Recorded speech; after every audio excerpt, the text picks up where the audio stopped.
Welcome to Saturday versus Sunday. I'm Jeff Dover. With me is John Barbin. Let's talk football. Right, where we're going to review the other college football games, so the non-playoff bowl games. Yep. And so the ones that just happened on, I don't know, the 26th, 27th, 27, 28th. Yeah, last Friday, last Saturday. Right, and then when we're done with that, we'll preview, I guess, the few that are coming up on New Year's tomorrow. So that'll be Tuesday, December 31st. Tuesday, yeah, that's it, really. And I guess there's a couple past that nobody even cares about. Yeah, so we'll just do the 31st together in studio. First time doing the college games. That's right. So came down to San Diego so that we could watch the playoff games together. Right. So if you watched our NFL Week 17 review, you already know that we've already done one in studio, and we'll cover a couple more podcasts in studio with the next round of the playoffs. Our reaction to those. Yep. So Jeff will be here till. What do you hear? Till after the playoffs. Just after the next round of playoffs. Yeah. Right.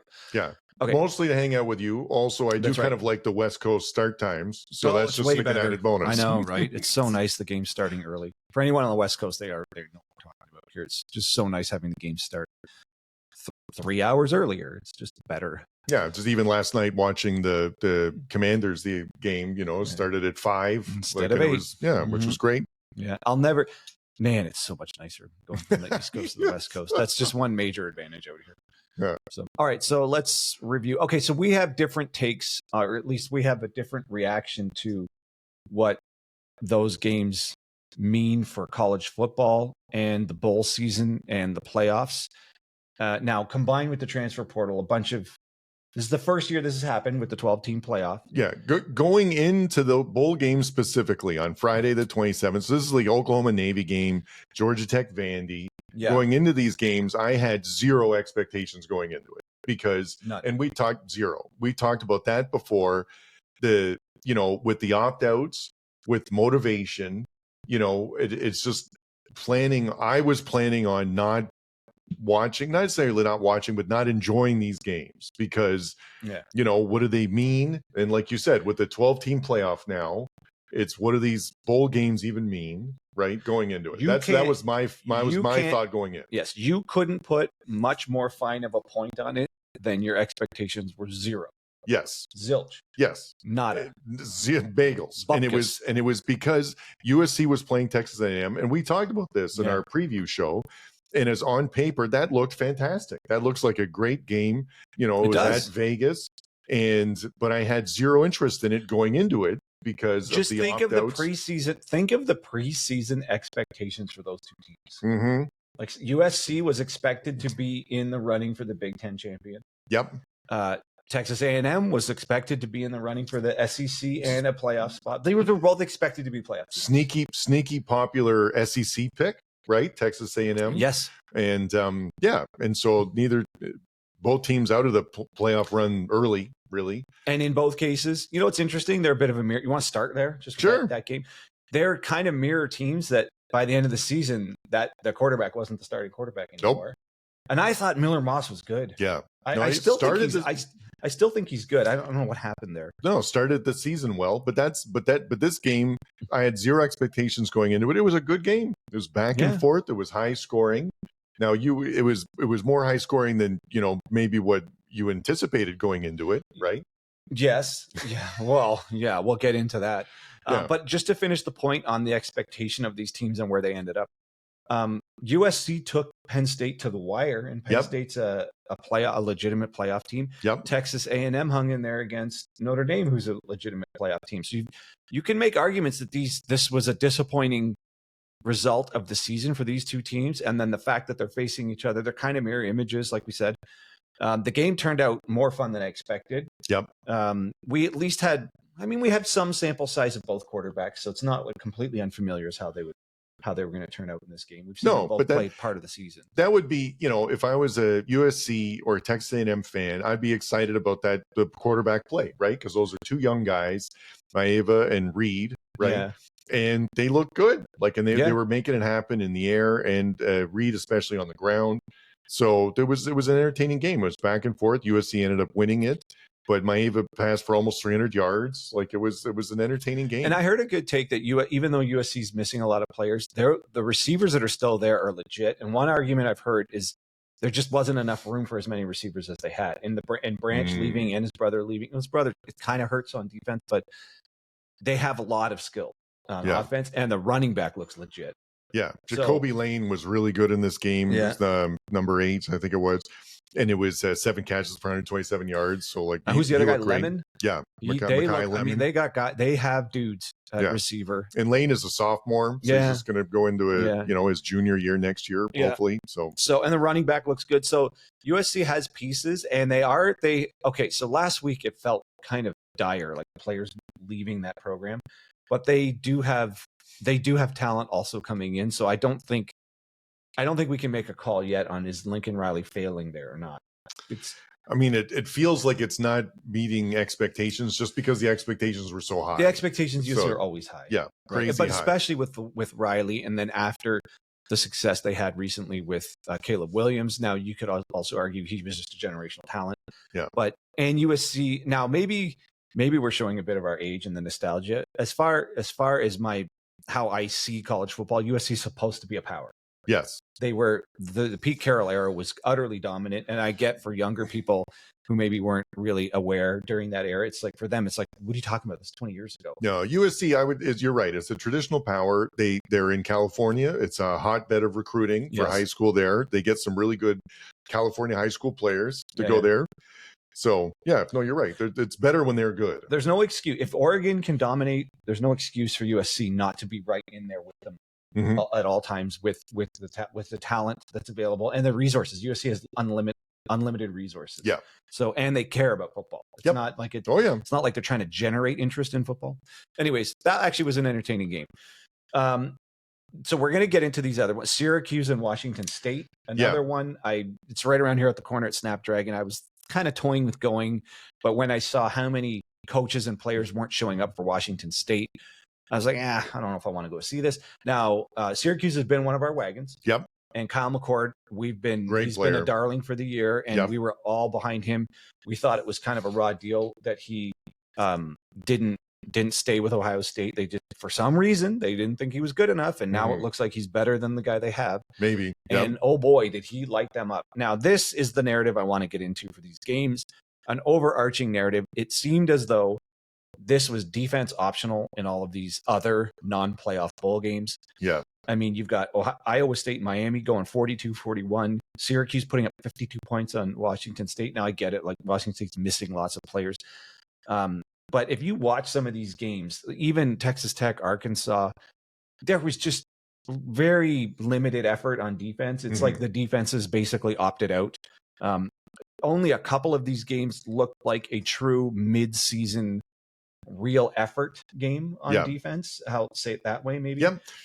No, you commented on the effort before. I really looked at it as as almost like a glorified spring game. Like there's a lot of players that have opted out, so it's a lot of young players there, people who haven't started, most of the season, right? And so the defense wasn't quite as buttoned up as some of it was on offense because they just hadn't had as much experience, I guess. So usually at the end of the season, the offense timing is a little bit better, and defense becomes a little more challenging. And it was absolutely the case, like you said, in these round of bowl games, because those are really high scoring games, and the defense looked really overmatched in most of them. Yeah. So my overall takeaway from these games was we got minimal defensive effort, and defense a lot has a lot to do with pure effort. Like you can have the best defense in the league, and if they just don't put in maximum effort, just about any offense will shred them. Yeah. Like and that was the only game where it looked like there was like a legit game was the Navy-Oklahoma one in terms of defense. And for this one, right? Because that was 21-20, and they were playing well. Entertaining game, and good for Brent Venables for going for it. Yeah, that was totally good. Appreciate that call. We've seen this where people coaches take the conservative route, and you end up 4 and 5 overtimes, 8 overtimes in, and you got to go to your 2-point play pretty quickly anyways. And and Dover always brings this up. You only have a few really good 2-point plays. Yes, you might as well just get it done. Just pick your best one and go for it, because you're going to be forced to do that later. Mm-hmm. So I appreciate him going for it. That to me was one of the good ones. Georgia Tech Vanderbilt. Yeah, that was a good game. That was a good game. That too. felt like a regular season game. Like it was back and forth, and Haynes King and Paiva looked really good. Yeah, the real players were there. That just looked like an actual real game. They put a real effort in. That was entertaining front to back. Texas Tech, Arkansas. If you were interested in just watching offenses go up and down the field, you got that there. USC, Texas A&M, same thing. It was entertaining, but again, that was mostly the offenses just going up and down the field, and not a whole lot of defensive. Maybe I can stop short of saying defensive effort versus was the true best defensive players even on the field for those teams. I don't know. It didn't get too deep into the transfer portal. Obviously, the fans of these respective schools know exactly who was and wasn't on the field. But my guess is an Arkansas fan, a USC fan, an A&M fan, definitely a Washington State fan, Iowa State, Miami. A lot of these teams' fans can't possibly think that was the true representation of what their defenses are capable of. Yeah, no, it's you sort of have one or two feelings that way, right? You'd be disappointed because you know who's starting, you know that the starters are not there, right? And so this isn't your team that you expected to field this season. The cup half full way of looking at it is that these are all the young people. These are people who possibly be starting next year. Yeah, and so seeing them play and seeing what you have up and coming, might be exciting for some of the real diehard college football fans. Right.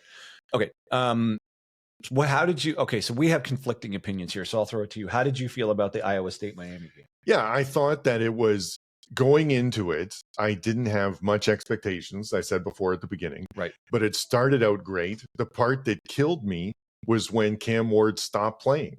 They were winning at halftime. Miami was winning at halftime. He chooses not to play the second half, and then Iowa State wins. So to me, that's terrible. I'd be furious if I was a teammate and saying, I'm here busting my butt to try to win this game, and then this guy's choosing not to. And I get it. It's just that it comes across as a gift that he even played at the first half, because he's going to be a highly drafted quarterback in the NFL. Everybody knows this. Yeah. He could have opted out of the game. He chose not to, which is great. But then just to play part of it was, it just left me. But it was a good game. Okay. Yeah. It was back and forth. There was again another defense optional. Yep. They're 42-41, but God, just choosing not to play the second half just rubbed me the wrong way. Right. So I had a different take on it. I watched, I read a few comments from some Miami fans. I don't know if this is representative of the larger sentiment amongst most of the Miami fans, or if this is a select few who bothered to comment on some posts about this. But these particular Miami fans didn't care that Cam Ward played half a game. They actually viewed it from more of a we're looking forward to his NFL career, where we appreciate he bothered to risk injury for half a game to fetch his, I guess he got the most touchdowns for a college quarterback. Correct. Combines FCS with FBS, I guess, total, right? Because of the path he went through. Yeah. He's a good story. He was overlooked, and he made it all the way to the point where he was the quarterback on a big time team expected to make the playoffs. So that's a good story in general. So if some amount of the Miami fan base feels this way, I find it hard for me to be upset about it if even their own fans don't really care, and they appreciated just the half that they gave him, and then some of them went on to say, and we got to see what else our team has. Yeah. But to me, that overall sentiment, if it's a significant amount of fans feel that way, to me that just indicates they just viewed this as a practice exhibition game anyways, and who cares? And if our star quarterback only plays half the game, good for him. He gave us a half a game. That's not the sentiment you'd have if this was a playoff game. No. You'd be like, what the hell are you doing? Are you in or you out? Right. So to me, it just shows you even their own fans we know this is just an exhibition. Who cares? He played half the game, so what? Yeah. So again, I don't know if that's the overall sentiment of all the fans, but I totally see your point. Yeah. Your point is you finish what you started. Well, it's either going to play or you don't. I don't think playing half the game is the way to go. It is awkward. Yeah. It is awkward, and it's not like it's a blowout. No. But again, to me, that just means they know it doesn't matter who wins. And specifically, actually, even for both of these teams, but specifically for Miami, they expected to be in the playoffs. Yeah. that loss to Georgia Tech kind of blew it. Yes. The whole season got ruined right there. Yeah. And and hats off to them, because neither team other than Cam Ward looked like they were here to play, right? Like both teams looked like they were fired up, and even though the defense wasn't quite buttoned up, like there wasn't, motivation didn't seem like a big problem, outside of other side of that. So the BYU Colorado, it looked like a legit game, you know, like BYU took advantage of Colorado, the offensive line and defensive line play, and they really rolled, and it looked like they were, like they did earlier in the season, being undefeated. And Colorado at this point too is really gained momentum in the second half of the season, right? Like Shedeur Sanders and Travis Hunter were fantastic. And so to win that game, that was a pretty good statement by BYU. Yeah. And when Colorado was beaten, it typically looked like this. They got beaten in the trenches. Yeah. And BYU just looked like the tougher team on both offensive and defensive line. Shedeur Sanders took some awful sacks. Some of that was, I've seen some memes afterwards with, I guess the people that are not Shedeur Sanders fans thinking like, this is the guy that you're tanking your season for. Like, this guy who takes a 30-yard sack going straight backwards. Yeah. But maybe he also understands, whatever, I'm just trying to make something happen here. But either way, this was a great season for Colorado. 9-4. 9-4. A huge turnaround from 11-1 two years ago. Whether or not you like Sanders and these guys or not, that's a big turnaround. And BYU, this was a really good season. Some people argue that this result kind of shows that they should have got the spot over SMU, but this argument's going to go on. There's always going to be arguments for who missed the 12 spot, right? Same with Miami, Alabama. All of these teams now could look at what happened with SMU thinking, well, that should have been us, or Indiana even. So BYU looked like one of the stronger teams in the Big 12, and it maybe, I guess, is a fitting finish. They were the front runners the whole year. Yeah. And other people said that if they started the season with the charitable ranking that Utah actually had, that's a good point. Maybe they would have stuck around in the top 10 all year, because Utah just fell apart this year, but they came into the season with a very charitable ranking that obviously they didn't deserve by the end of the season. And then BYU had to climb their way up. So there was another universe where if they started the season with that much favorable ranking, maybe they would have been in the playoff. Either way, great season for BYU.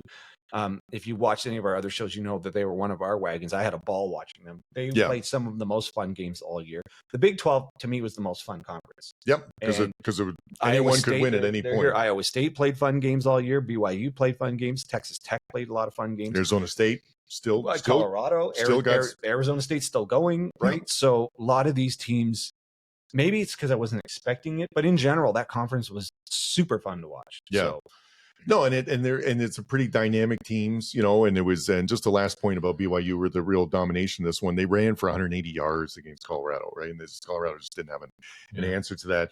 And it's weird looking at comparing the NFL to the NCAA, because in the NCAA, the sacks go down as the rushing yards, right? So Shedeur Sanders had 9 carries for minus 34 yards. That's how the sacks go down for that. So that's pretty rough. Just quickly touching on Army, they've been a wagon. They had a great season and finished strong too. So, and that was something that, following off the Navy Oklahoma thing too, like the service academy, like they always show up, right? Yes. Like the motivation is never a problem for that, which is really great to see, to be honest. And so to have Navy and Army really play hard those games and come out with wins, that's, in 2 really good seasons, right? So, and beating Oklahoma and Louisiana Tech at the end of the season, that's great for them. So Bryson Daly, he's fantastic. He's awesome. So that's why they get the shirt. They get the shirt for just having a great season and finishing strong here. I did have eyes for about half of the North Carolina Uconn game, just to see what kind of material Belichick's starting with, and there ain't a whole lot there, or at least not in this game. And I don't think there was too many opt-outs. We reviewed this.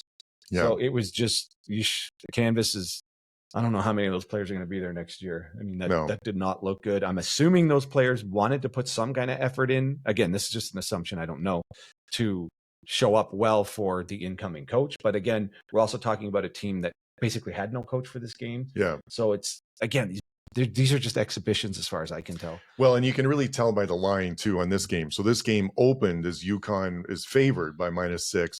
it closed as UNC favored by -1.5. So I don't know how that flipped around. Yeah. And I think part of it is because they had limited opt-outs, right? Like, and so you really expected them, and then UConn just handled them. So it's like you said, it's an exhibition thing, and you're not sure what's going to happen with them. Don't know what you're getting. No.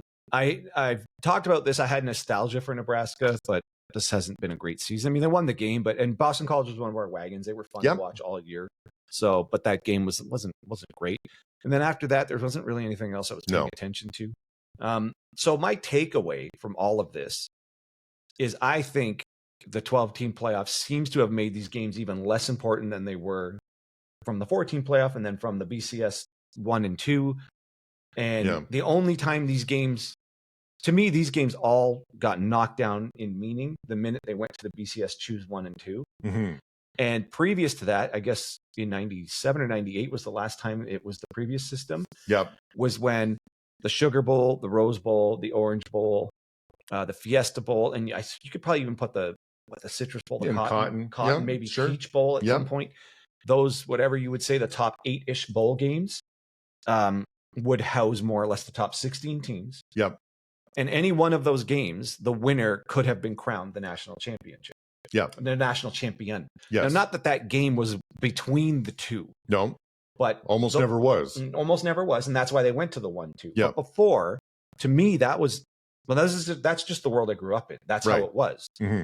And it was exciting by the end of the season to be like, oh, the Rose Bowl was awesome. And maybe USC actually maybe that was a good enough performance and a good enough record to be crowned the national champion there. But then in the Sugar Bowl, Auburn was 12-1 or 13-1. Maybe they're actually the national champion. And there was some split national champions. I know USC split one for sure. Yep.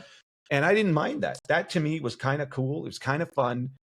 And again, I've mentioned this before. Right now, the 12-team playoff guarantees 11 teams finish the season with a loss. That's a good point. Right? In that old system, yeah. Out of your, let's say, top 12 teams, 6 of them are going to win the final game. Right. And not only that, any one of those 6 could make the argument, depending what their record looked like compared to the others. They're like, well, and we deserve a piece of that national championship for that performance. Instead of, what you got with Florida State going 13-0 and being snubbed. Mm-hmm. In the old system, they would have had a shot at a bowl game. Yeah. They would have been in whatever it is, the Orange Bowl. Mm-hmm.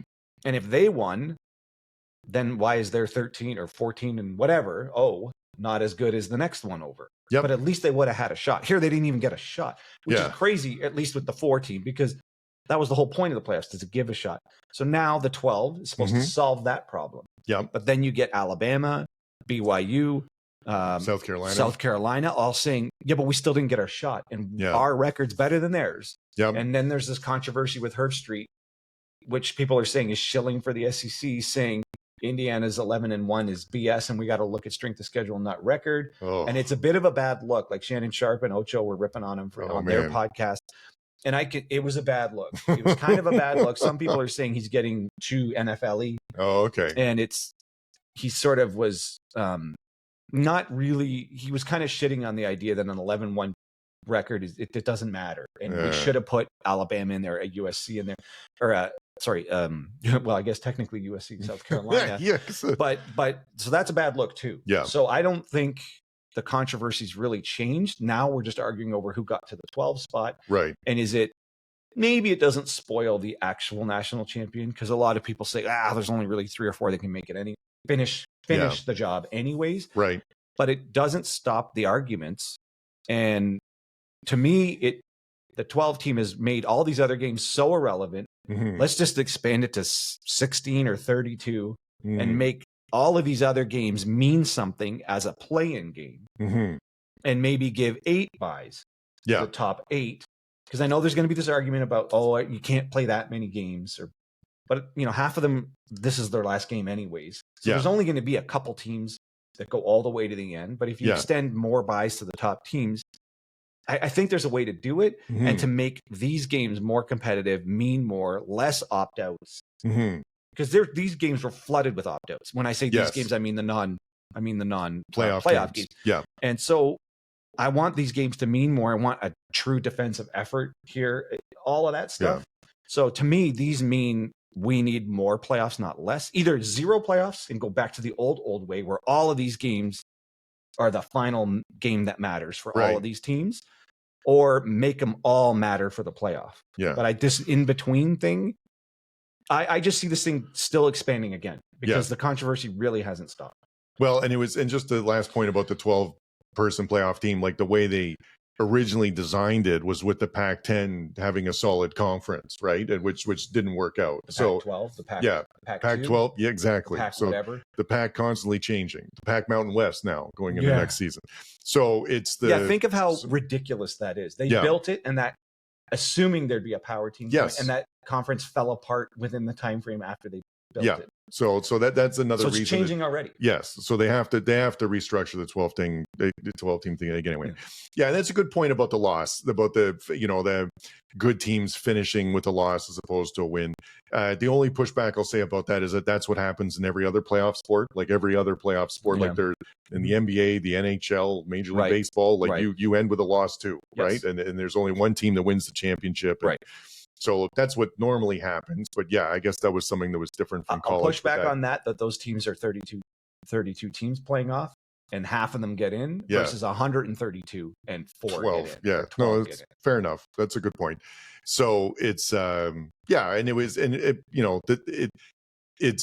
it's really hard for me that I was pleasantly surprised from this past weekend, the Friday and the Saturday games. That was really my take home thing from it. I'm more excited now than I was because I was 0 excited, but now I'm more than 0 for the games that are happening on Tuesday on New Year's Eve.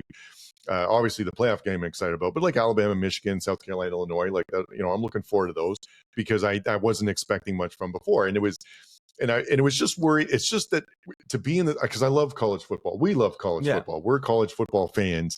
And it really felt like this weekend I was going, like I had 0 expectations. And I just like, if I was going to a movie, I was like, I think this movie is going to be terrible. And then if it's like not bad, then I'm like, oh, that was really good. As opposed to like going in with high expectations or something. And it just kills me that I'm going in with low expectations for a USC Texas A&M game, which should be like really great, and it shouldn't be the entertainment value of a college bowl game is dependent on how low your expectations are going into it. Yes. So your charitable argument here is since your expectations were so low, okay, so some of these games exceeded my 0 expectations. Yes. Which is that's sad. Sad. For TV ratings, at some point that's going to catch up with them. Yeah, no, it has to. Not everyone's like us, and we just watched everything regardless on Saturday and Sunday. Yeah, Saturday and Sunday. That's the whole point. But at some point, you just can't keep putting this bad of a product on the field. No, I know. And people are gonna.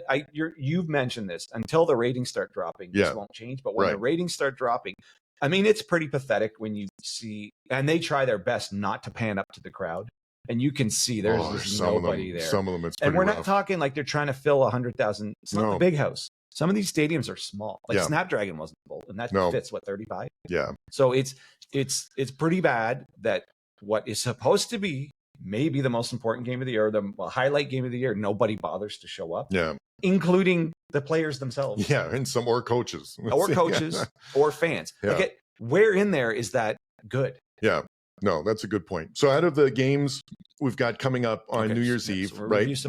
We're looking forward to the Penn State Boise State because it's a playoff game. Yeah, we're jacked about that. Yeah. Out of the non-playoff games that day, which one are you looking forward to the most?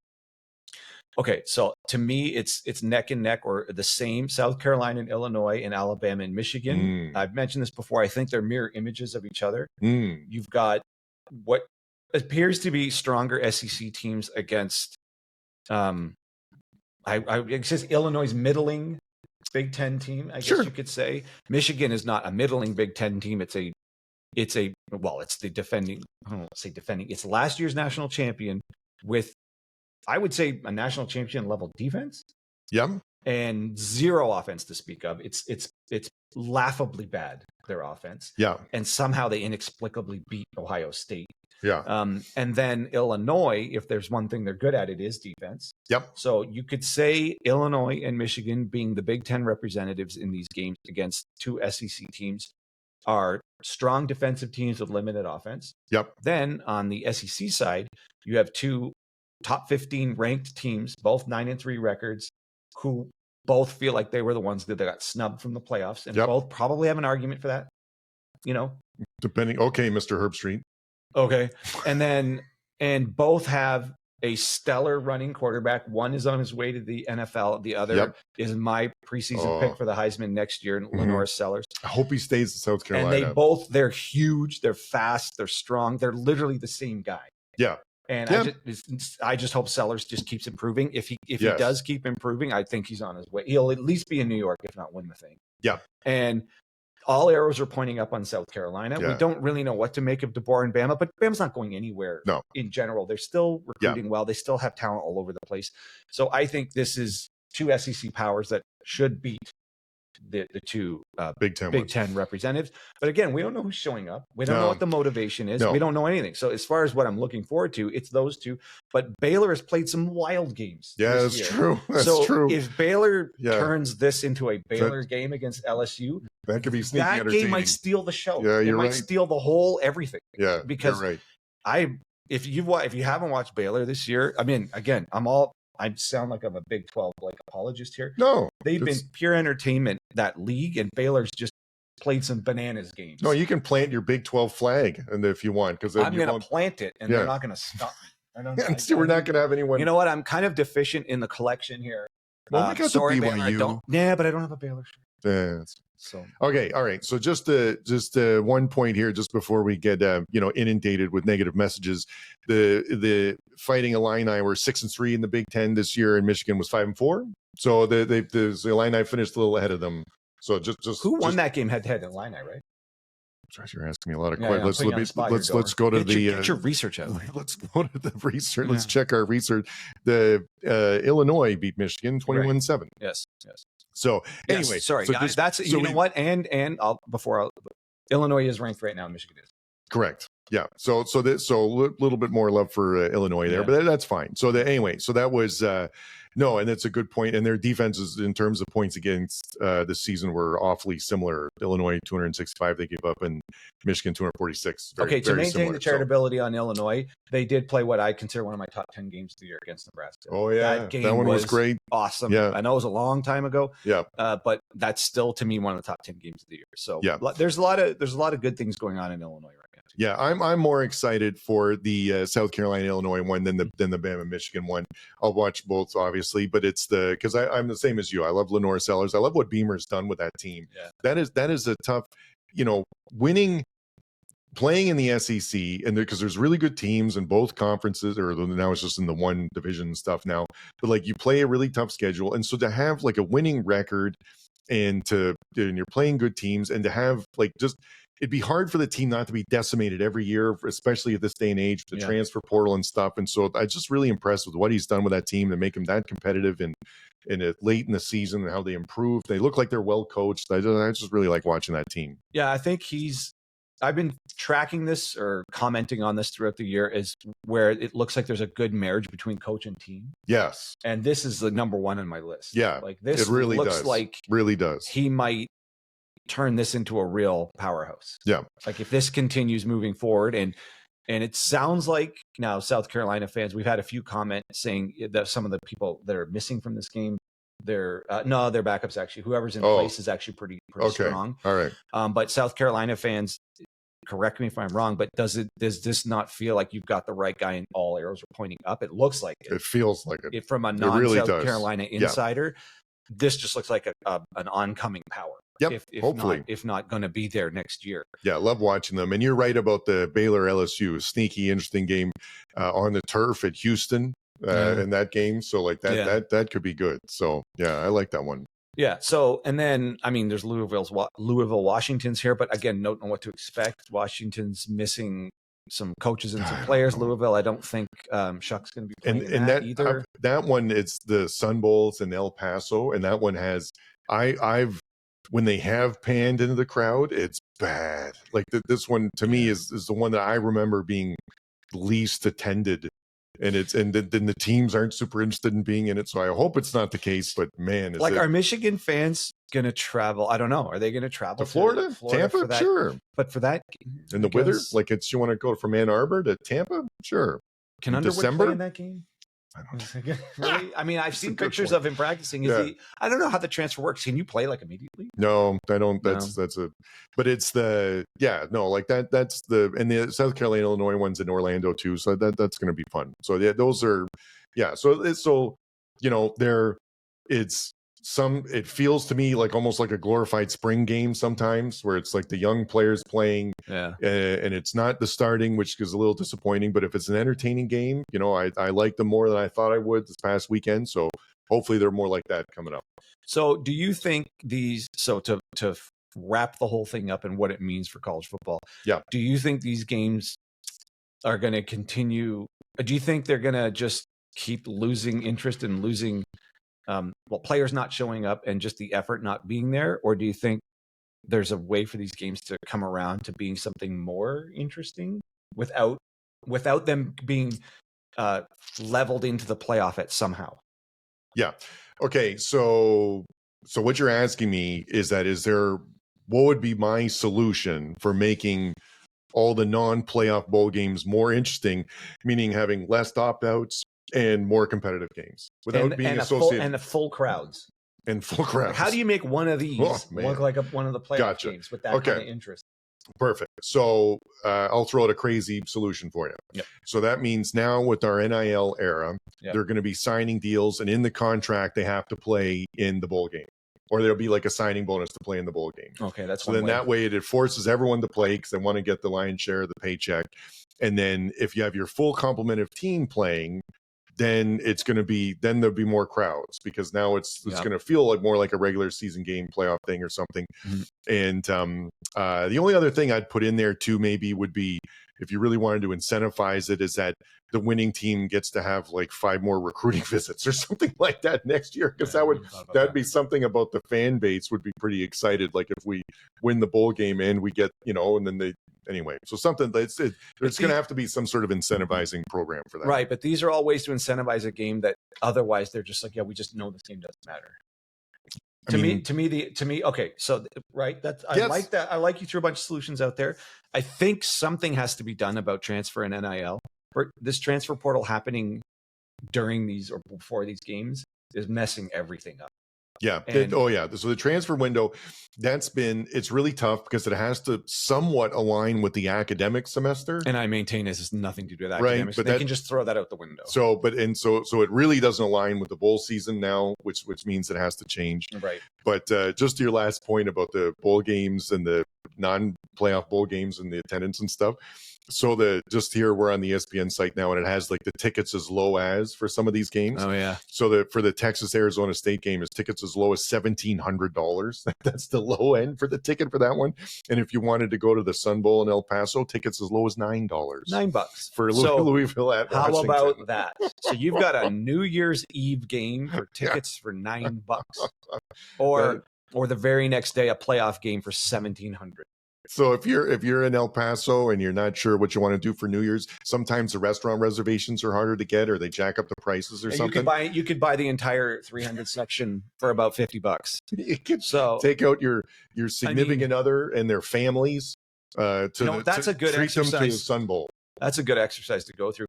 Even the bigger games like Alabama and Michigan, tickets as low as $74. Yeah, and then these playoff games are in the $300,000-$500,000 range. So that alone tells you how much different the interest really is in these games. Yeah. So, anyways, all right. I think that's a place to leave this one. All right. Looking forward to the games coming up. Obviously, more excited for the playoff games. Yep. And check back with us in a couple of days when we do a review of what happened in the playoffs. We'll catch you later.